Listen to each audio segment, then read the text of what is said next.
everyone, I'm Michaela Kathleen, and in this video I'm going to be doing my February reading wrap-up.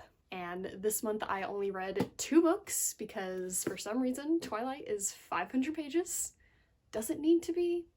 We don't know. But before Twilight I read The Bonesetter's Daughter by Amy Tan, which this book isn't exactly in my wheelhouse. A bit more of a serious adult read than I usually do, but I'm pretty sure I got it from the exchange wall at the library, and I haven't read a lot of Amy Tan in my life. I know I read something by her for school. I'm not sure what.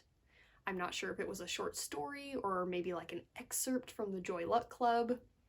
Not sure, but I was excited to give her a bit more of a try. And I did enjoy this one well enough, considering it's outside of my wheelhouse, but I didn't like absolutely fall in love.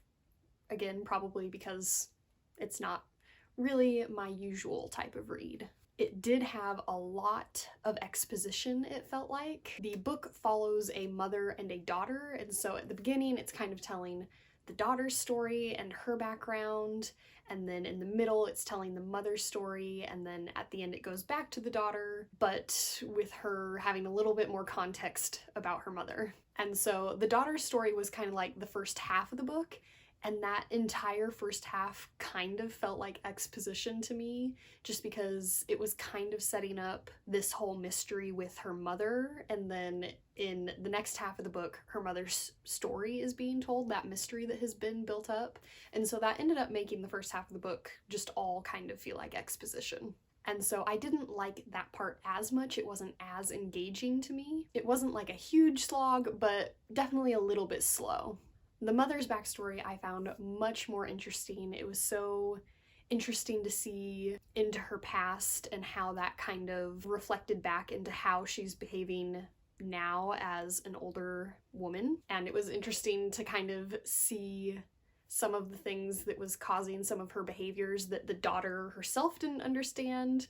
And so you as the audience member were then able to be like, oh, that's why she's doing that, and the daughter doesn't know, but I know. And so yeah, it was interesting to see her backstory and to then have the daughter get to kind of learn her story as well. So yeah, overall, for me personally, just kind of an okay read. I gave it 3 stars, but again, it's very much outside of my personal reading taste. So I was happy to enjoy it on really any level.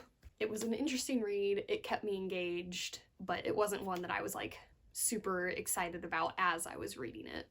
So then next, of course, I read Twilight by Stephenie Meyer. This was a reread. I have not read the series since the last book came out, I'm pretty sure. I was pretty into these when they were coming out, and I watched all the movies and read all the books, and I did some rereads as the new books would come out of the previous books, so I've read most of them a couple of times, but it had been a lot of years, and I honestly was rereading to see if I wanted to get rid of them or not, because I was never like a super fan. And then honestly, just now with older perspective, I was like, these are really not that great.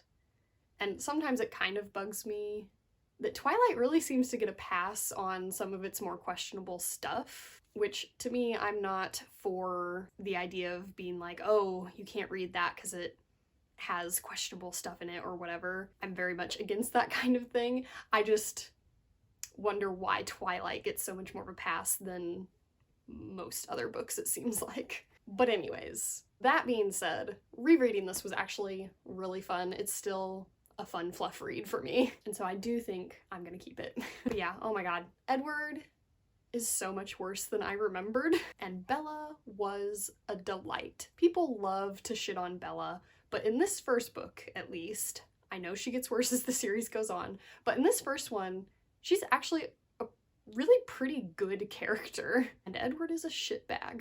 Just everything he does and says is so creepy and can so easily be read with a double meaning. And like, I know in the book he's not supposed to be grooming Bella, but if this were real life, that is definitely what he is doing. He is both a figurative and a literal predator. Like, even if you were dating an adult human woman, not a teenager, it would still be pretty questionable just because there is, no matter what, such an extreme power imbalance there. But that's me taking the book too seriously.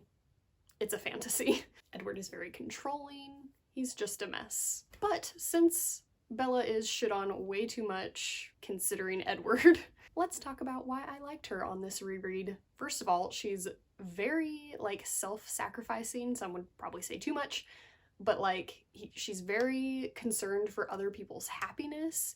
She moves to a place that she hates so that her mom can be happy with her new boyfriend. She's constantly directing Mike, who has a huge crush on her, towards her best friend because she knows her best friend has a huge crush on her, but in like a super nice way. Like, she gives him such subtle yet firm no's and then like redirects him towards her friend, which if he doesn't like her friend, he doesn't have to date her. That's fine. But she just so nicely redirects him that way. So yeah, basically Bella cares a lot about other people's feelings, but is also very good at setting boundaries for herself with everyone except for Edward. Bella also comes up with the plan when James starts hunting her for how to get away but also keep Charlie safe. Plan doesn't work out perfectly, but she does come up with it. And you know, Bella wanting to be a vampire does kind of make sense. Vampires basically have superpowers. I think most anyone would at least be a little bit tempted. One concerning thing though is her lack of concern for vampires eating humans. Does not seem to care either way about Edward's family, whether or not they were human eaters or not. Like, seems like she would have been totally cool with it if they did eat humans, which is concerning. Bella is also obviously clinically codependent on Edward, and both Edward and Bella are very much insta-love. Arguable, if this were real life though, about whether or not Edward's really in love or just taking advantage of her. So yeah, it was a fun reread. Does it need to be 500 pages? I feel like it doesn't, but I also have no idea what I would cut from the book. Discuss below, because I would like opinions. And yeah, definitely some questionable stuff in here. No more so than other books, but there it is. So yeah, these were the 2 books that I read in February.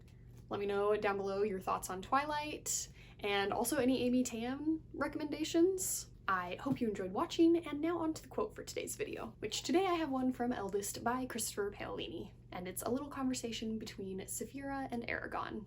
And it goes, "It takes courage to admit you were wrong. Only if you are afraid of looking foolish, and I would have looked far more foolish if I had persisted with an erroneous belief. Why, little one, you just said something wise." Thanks for watching. Remember, words matter.